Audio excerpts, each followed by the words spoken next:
concussion coming off that thing standing right here.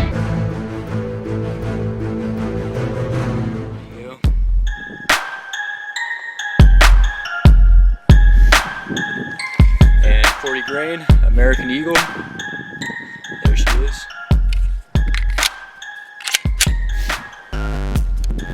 Go long first.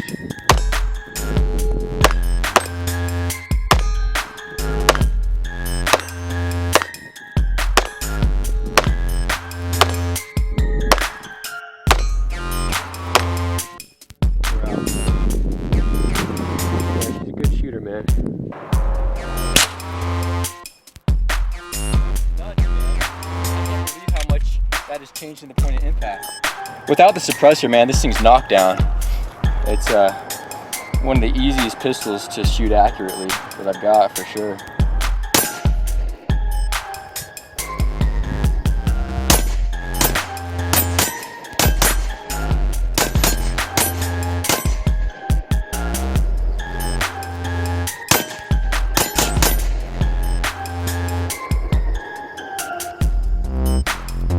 Gotta say, man, 5.7, it's fun to shoot.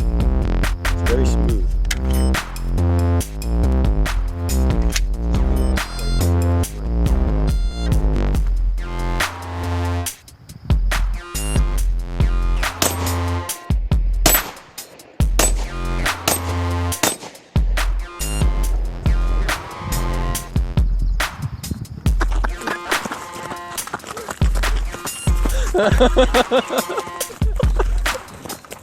What is your malfunction?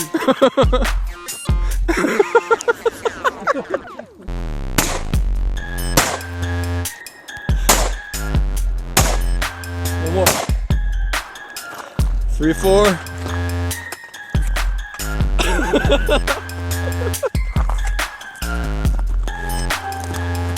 Where are you going? Pull for your weapon! Right in front of you. The only stick in the road. We're running out of time, man. This thing only goes to 90. It's hard to think of a caliber that's more controversial than the 5.7x28. Opinions range in the extreme from it's a cop-killing, armor-piercing harbinger of death, while to some it's an impractical, pinhole-punching, underpowered Call of Duty player's handgun of choice. As usual, the truth lies somewhere in the middle. I'll come out and say it right now, I think it's great, especially out of a pistol, largely because it's different. It does things other calibers can't. Conversely, as with all things in life, it also doesn't do some things other calibers can. Mention this FN 5.7 handgun right here, and you'll likely experience haters or fanboys for that matter flying out of the woodworks to comment on a gun they've probably never owned, let alone fired. To pile on to that controversy, the 5.7 pistol design itself introduces several unorthodox features. You'll notice right away that the safety is in a very strange location for a handgun. Easily activated with your pointer finger, it's actually quite handy, although I am a bit more open to change and different things than most gun enthusiasts. It's also ambidextrous for you lefties out there. If you train, there really is no reason you couldn't be just as effective with this as with any other safety configuration. I do think they could have gotten away without a safety altogether, but being a single action only, I do understand. If you're going to have a safety, this is not a bad way to go. You also see here that the grip on the 5.7, from back strap to front strap, is really long. This is due to the length of the 5.7 round. If 45 ACP is the round mound of rebound Charles Barkley, then the 5.7x28 is a 7.7 string bean Manute Bull. And that's kind of what you have to deal with when you put a rifle-style cartridge in a handgun. While it is long, the aggressive grip texture really helps to keep it in your hand. The benefit of the rather emaciated profile of the ammunition is excellent mag capacity. 20 round standard with 30 round extended mags. That's nothing to scoff at. Also, the recoil impulse, it's as pleasant as they come for any cartridge outside of the 22 long rifle vicinity. Shot out of the same gun, I would guess the 5.7 would be similar to a 380 ACP, as it's noticeably more tame than a 9mm. This makes for easy, fast follow-up shots. And this round really is the Usain Bolt of handgun calibers. It streaks to around 2,000 feet per second out of a handgun. That can be faster, slower, obviously, depending on the specific load. But this extreme velocity, coupled with a little .22 caliber projectile, is largely what grants it its renowned penetrating capabilities. And with the right projectiles loaded, it does penetrate with extreme prejudice. Unfortunately, your blue-tipped SS-197s or your hollow point SS-195s, even your Full Metal Jacket American Eagle 5.7 ammunition that you can find at pretty much any sporting goods store, don't utilize the full capabilities of the 5.7 design. They're good, great for varmint hunting, plinking, and even potentially self-defense, but if you want to push through some level 3A soft body armor, you're going to need the SS-190s or something similar. This stuff can be hard to come by, and it is restricted from civilian sales here in the US. I'm not going to get deep into the legality of AP ammo. Just know in most states it is legal to possess, but it's restricted from sale, transfer, or even manufacturing when it comes to handguns. I've tested the SS-190 and it does do what it claims, but I'm going to save that for another video.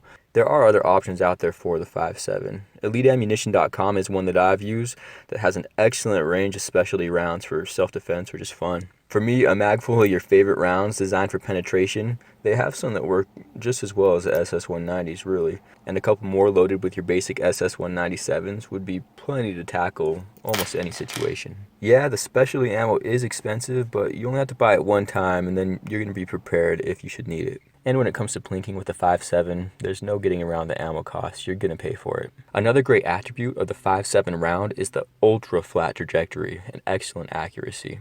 It is easy as pie to ring man-sized steel out past 100 yards even. Here I am shooting 12-inch plates at 200 yards. Yes, I was stabilized on a bench, but the long-range capabilities outperform any pistol I've shot. The stock barrel is chrome lined for longevity and comes in at 4.8 inches. But as you can see, my barrel here is threaded. This is the EFK Fire Dragon. It's a 5.4-inch threaded barrel. The quality is outstanding, but the cost is definitely on the extreme side. The extra length of the barrel is going to give you a small velocity boost, but this is primarily for a suppressor, obviously. I was really excited for the prospect of suppressing my 5.7, especially with my silencer Cospero, which was already rated for use with the 5.7 round. It didn't go as well as planned. First, the blowback was obnoxious.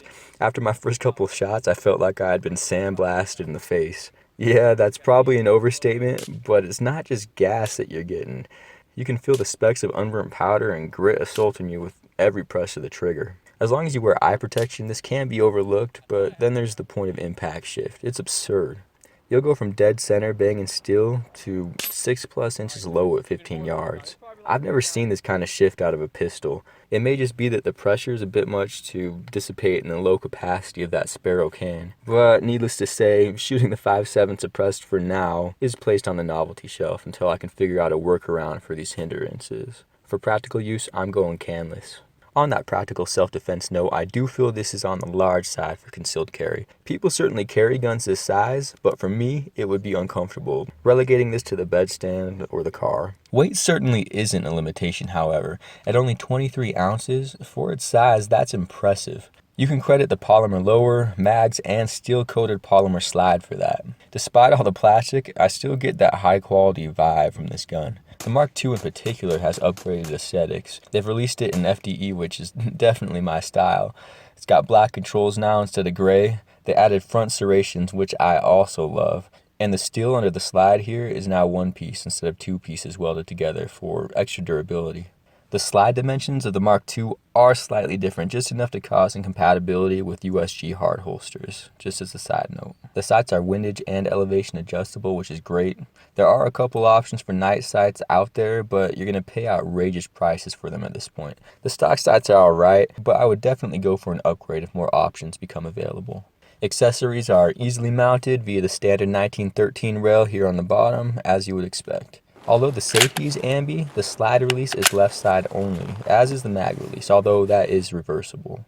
The magazines drop free and positively with a nice strong spring. You will notice though, after that magazine is out, it does have the dreaded magazine safety. Yeah, I'm a little disappointed at that. Now field stripping the 5.7 is a little unique, although it's super simple. All you have to do is push the slide back about 1/4 of an inch while holding what they call the stripping lever right here. It's just a takedown lever. Once those are both back, release the slide forward and pull it up and out. From there you can easily take out the guide rod, recoil, spring, and barrel. I wouldn't take it apart beyond this, or you may never get it back together again. A basic field strip is all that you need. I actually really like the trigger on the 5.7. These Mark IIs are pretty nice. There is a little bit of slack in there, but the break is nice and crisp, and the pull weight is pretty light. And I find that it's very conducive to accurate shooting. One of the major drawbacks is that the 5.7 and its ammo do carry a hefty price tag. I believe this is a primary reason why so many people sell it short. The sticker shock definitely causes some to recede into that closed-minded shell, and yes, there are guns out there that can protect you just as well for far less money. Yes, it's not the answer for every situation, but under the right circumstances, application specific, this can be a killer option. As for the validity of the round it fires, I feel if you can get the right ammunition for it, the versatility and unique capabilities make it hard to pass up. If you like high speed, low drag over the slower, heavy hitting variety, this may be your cup of tea. The FN 5.7 is no doubt a special gun without any legitimate peers. If you want something different, look no further. This has been another Doomsday Brothers review. We appreciate your support. Like and subscribe.